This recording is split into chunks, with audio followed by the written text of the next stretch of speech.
Hey my friend, on this video we're talking about how much money can you and I make wholesaling real estate. Let's get into it.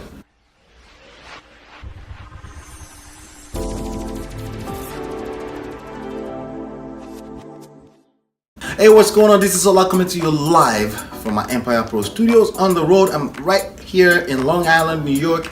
I'm having a project here, so I'm having a good time.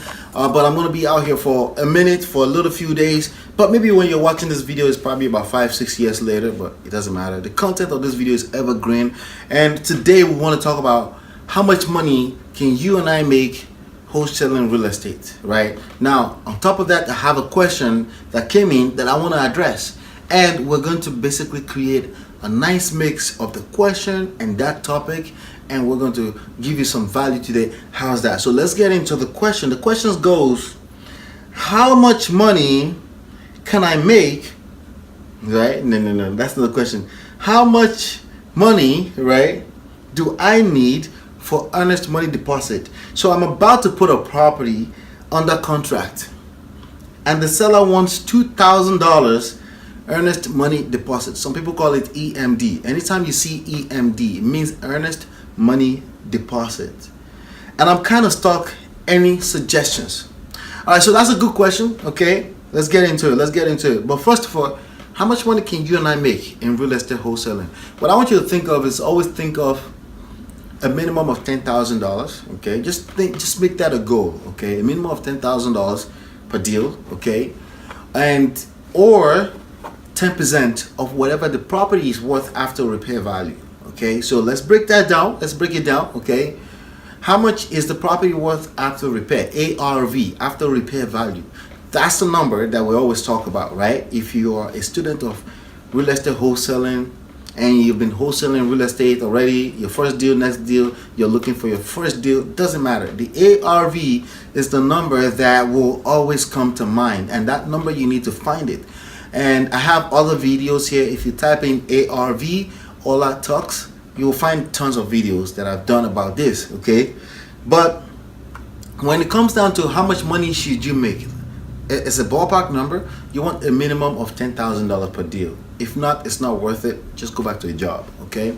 But if the after repair value of the property is $200,000, look to make $20,000. It may be less, it may be more, but just set that target as a goal.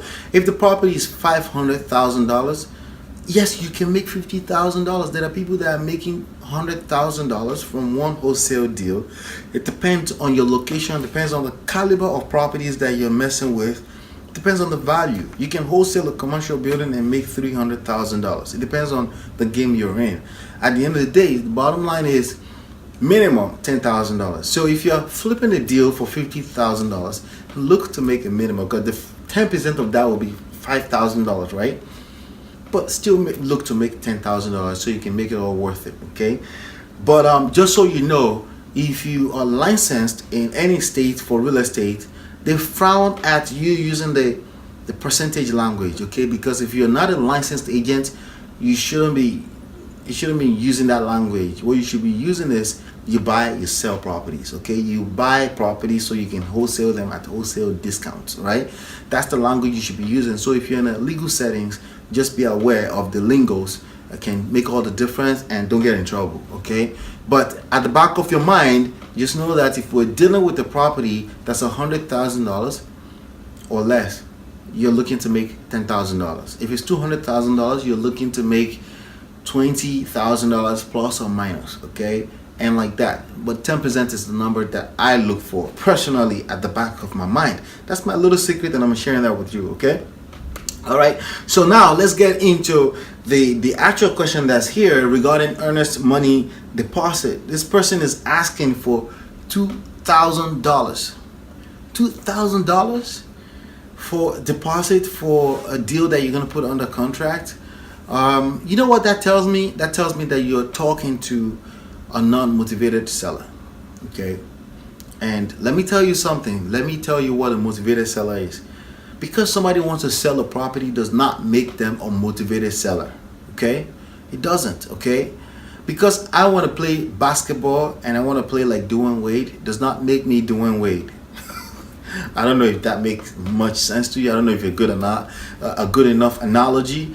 But because you want something doesn't make you, because you want to sell doesn't make you a motivated seller. That's my point, okay?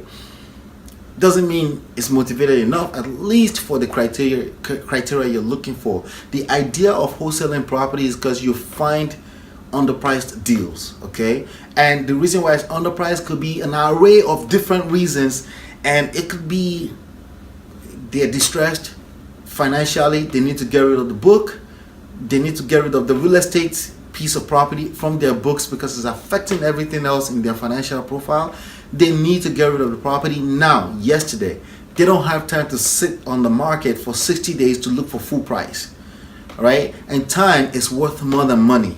And motivated sellers understand that, and a lot of time, life has put them in a position where they don't have a choice than to understand that. And if you don't get that, somebody else is going to get that and help them get rid of that property, help them get out of that situation, and they're going to make money doing that. But you're going to sit down there and say, oh yeah, I don't want to take advantage of them. Well, you're not taking advantage of them, but they're hurting by having such property on their books. So the idea of a motivated seller means I need to get rid of this as of yesterday. This is hurting me. And a lot of people say, nobody's their real estate is their piece of property. No, here's the deal. Not all real estate pieces of property, not all of them are assets. If it's taking money out of your pocket, it becomes a liability by definition. And there's a lot of people out there with properties on their books that has become a liability. And now it's your opportunity to help them out and make money while you're at it. But they must be in that state of mind. So if somebody is in that state of mind, the last thing they're asking from you is $2,000 deposit. All right, and the very first thing they want to do is they want you to pull out the paper so they can sign, so you can take away this property from them. That's what they're looking for. And if you're talking to somebody asking you for $2,000 earnest money deposit, you're talking to the wrong person. You're talking to a non-motivated seller, and you're wasting your time. Okay. Now, there may be a success story out there. Somebody say, yeah, but I sat down with them and I said something to them, and there's a little tricky thing you can say to them. I personally don't. I choose not to do that, okay? I deal with motivated sellers, and usually I get them from inbound calls. They call me and I say, how may I help you? How may I help you is the keyword phrase. That's the magic phrase right there. When you're in a position to be able to say, how may I help you? That means they are open to you helping them. And the last thing that they want to be doing with you is giving you ultimatums. If you don't have $2,000, I don't want to sign with you. You're talking to the wrong person already. Okay? And if another second reason why you're in that situation is because you don't have enough people in your pipeline. You don't have enough leads and prospects coming through your marketing pipeline. So whenever you get that one call or you got somebody on the phone, you get stuck with it, and you become needy, and you push them away even more and more by being needy, right?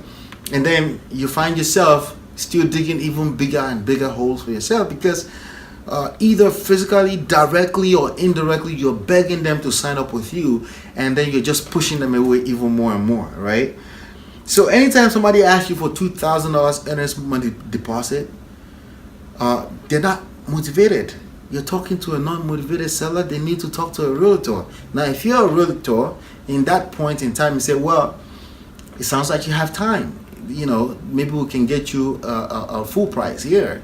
What's your property worth? $200,000? Let's see if we can get you at least $190,000. Let's see if we can get you full price or even more, or create a bidding war for your property on the market, on the regular public market. If they want you to buy right now, put it on that contract right now as a wholesaling professional, right? They need to be signing the papers. And if anything, and I've never done that, by the way. What I'm about to tell you, I've never done it. If anything at all, you should never be giving more than $10. Okay, $10 earnest money deposit, just to make it they call it consideration in legal terms, so they can make the contract binding. But the honest truth of the matter is that when you sign a contract for wholesaling, it's not really binded. Okay, it's not a binding contract, really, to be honest with you. Anybody can pull out. It's really all mindset.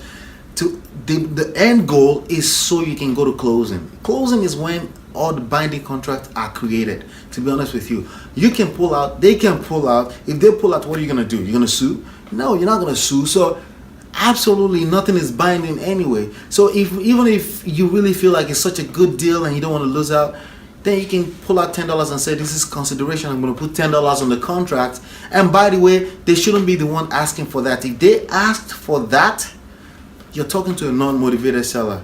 Once it's more than $10, but I'd rather you put $100 down so you don't waste my time. Well, if they still feel that way, you haven't built enough rapport with them. Okay, they don't trust you, and if they don't trust you, they're gonna pull out. They're gonna, if it's causing trouble already right now, there's gonna be trouble down the road. You probably will never close the deal, and you just wasted your time. Focus on talking to motivated sellers.